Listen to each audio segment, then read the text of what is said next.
এখানে বলা হয় নাই। আমরা রাস্তাঘাটে যখন দেখা হয় আমার ভাইরা আমরা আসসালামু আলাইকুম ওয়া রাহমাতুল্লাহ একে অপরকে বলি কিনা? আরো জোরে বলেন। আমার ভাইরা কিন্তু এখন আর সালাম কালামের এখন আর এই প্রচলন এখন বন্ধ হয়ে যাইতেছে। এখন খুদা বান্ধবরা ছেলেপেলেগুলা মুরব্বী দেখলে এখন আর আগের মতো সুন্দর করে সালাম প্রদান করে না। কথা ঠিক নেই? এখন কানের মধ্যে একটা ইয়ারফোন লাগাইয়া শোনা বন্ধুর গান শুনতেছে আর রাস্তা দিয়ে চলতেছে, তার গানে অথবা বামে তার পাশ দিয়ে বাবার বয়সের মুরব্বী চলে যাচ্ছেন, এলাকার মাতব্বর গণ্যমান্য আলেম ওলামা তার পাশ দিয়ে চলে যাচ্ছেন, অথচ তার কানে ইয়ারফোন থাকার কারণে গান শুনতে শুনতে এমন অভ্যস্ত হয়ে গেছে যে একজন মানুষকে সালাম প্রদান করবে এই ব্রেনটা তার এই মেধাটা নষ্ট হয়ে গেছে। কথা ঠিক নেই? আর বলে এই জন্য আমার ভারত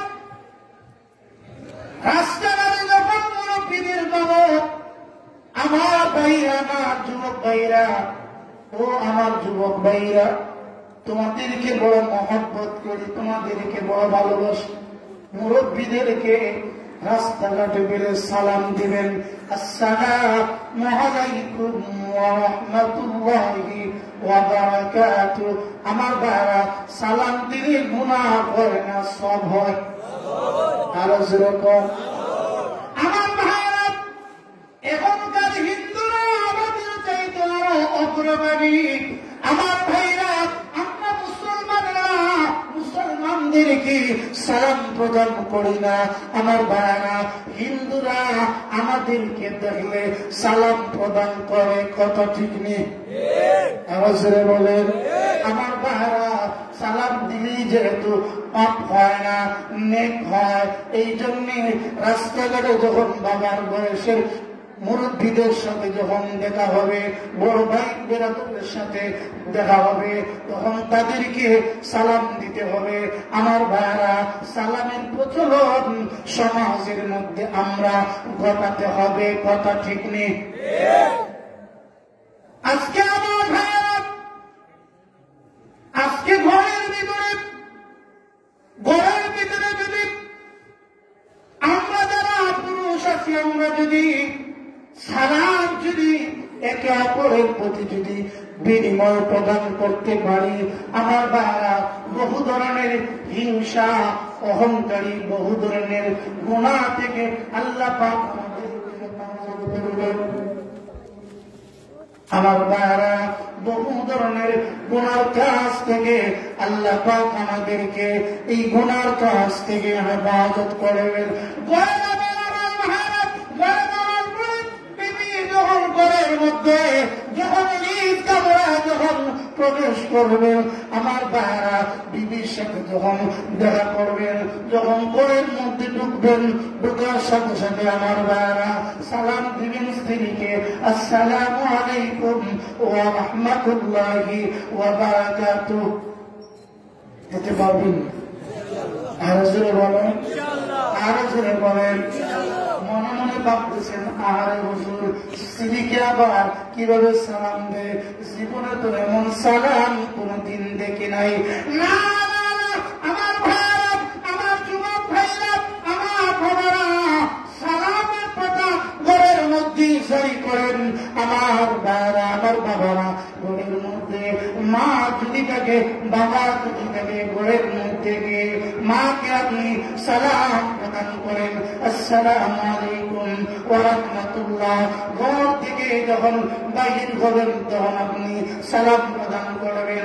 আমার ভাইরা আজকে আমাদের সমাজের ভিতরে স্বামী স্ত্রীর মধ্যে মিল মহব্বত নাই, স্বামী স্ত্রীর মধ্যে শুধু ঝগড়া আর ঝগড়া। আছে না নাই? আরো যেরকম আমার ভাইরা একে অপরের ভিতরে শুধু ঝগড়া, একটা আরেকটার সাথে মিল মহব্বত হয় না, অ্যাডজাস্ট হয় না। আমার ভাইরা, আপনার স্ত্রীর সাথে সালাম প্রদান করেন, আপনি স্ত্রীকে সালাম দেন। স্ত্রী যদি স্বামীকে সালাম প্রদান করে, শুধু একজন দিলেই হবে না।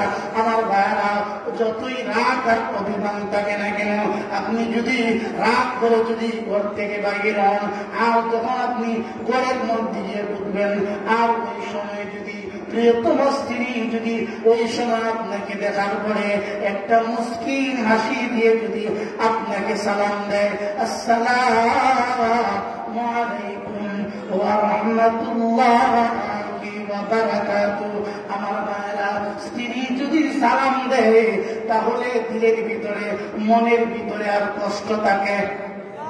আরো জোরে বলেন, কষ্ট থাকে না?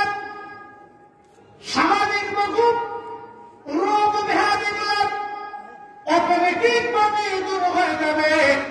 এই জন্য আমার ভাইরা, আল্লাহ রাব্বুল আলামিন বলেন কালু সালামা।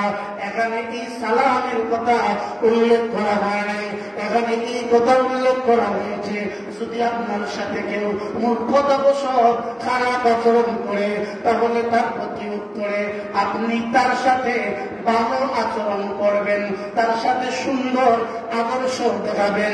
যেইভাবে আল্লাহর হাবিব বিশ্বনবী জনাব মুহাম্মদুর রাসূলুল্লাহ সাল্লাল্লাহু আলাইহি ওয়াসাল্লামের সাথে বেঈমান কাফেররা বহু কষ্ট দিয়েছিল, বহু নির্যাতন করেছিল। আমার ভাইয়েরা, বিশ্বনবী চাইলে তাদের কাছ থেকে প্রতিশোধ গ্রহণ করতে পারতেন। প্রতিশোধ না গ্রহণ করে আপনারা তার পয়গম্বর বেঈমান কাফেরদেরকে ক্ষমা করে দিয়েছেন। কথা ঠিক নেই? আরো জোরে বলেন। আমার ভাইয়েরা, আল্লাহ পাকের দরবারে দোয়া করি, আল্লাহ পাক যেন আমাদেরকে এই দুইটা গুণে যেন আমরা গুণান্বিত হতে পারি, সেই তৌফিক আল্লাহ পাক আমাদের সকলকে দান করেন। সকলে বলে আমিন। আরো জোরে বলেন আমিন। আমার ভাইরা, আমি আপনাদের এলাকার সন্তান। আমার ভাই, বড় ভাই মৌলানা মাহমুদুল হাসান সাহেব অনেক আগে করেছে, দীর্ঘদিন থেকে ঢাকাতে যাওয়ার পরেও দেখা সাক্ষাৎ হয় না। যেরকম দূরের মেহমান আসছেন, আপনাদের সামনে লম্বা চূড়া আলোচনা করবেন। আমি বিয়ানীবাজার থেকে এই জায়গা পর্যন্ত সিএনজি আসতে এই অল্প একটু ঠান্ডা লাগছে, এর ভিতরে কাশি শুরু হয়ে গেছে। ঢাকা থেকে বিয়ানীবাজার পর্যন্ত ভালো, বিয়ানীবাজার থেকে সিএনজি আপনাদের এই জায়গা পর্যন্ত মোটামুটি একটু ঠান্ডা লাগছে। বাংলার সমস্যা হয়েছে, বুঝতেছেন? আমি আপনাদের জন্য দোয়া করব, আমার জন্য আপনারা দোয়া করবেন। আবার গাড়ি ধরো, সকালে ঢাকাগ্রস্ত হবে। আমি সর্ব অবস্থায় সব সময় এই এলাকার মানুষের জন্য দোয়া করি। বিশেষ করে আব্দুল হামিদ ভাই, এই আমি ছোট থাকতে থেকে আমাকে মহব্বত করেন, আমি এদেরকে মহব্বত করি, দোয়া করি সব সময়। সেরকম আপনাদের জন্য এই বিদেশি ভাইরা, দেখছি গ্রুপে বিদেশি ভাইরা অনেক পরিশ্রম করে দান সদকা করতেছেন, আপনারা সবাই সহযোগিতা করতেছেন।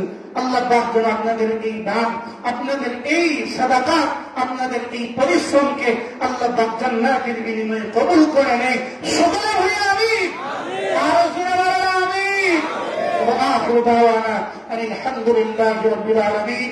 আসসালামু আলাইকুম ওয়া রাহমাতুল্লাহি ওয়া বারাকাতুহু।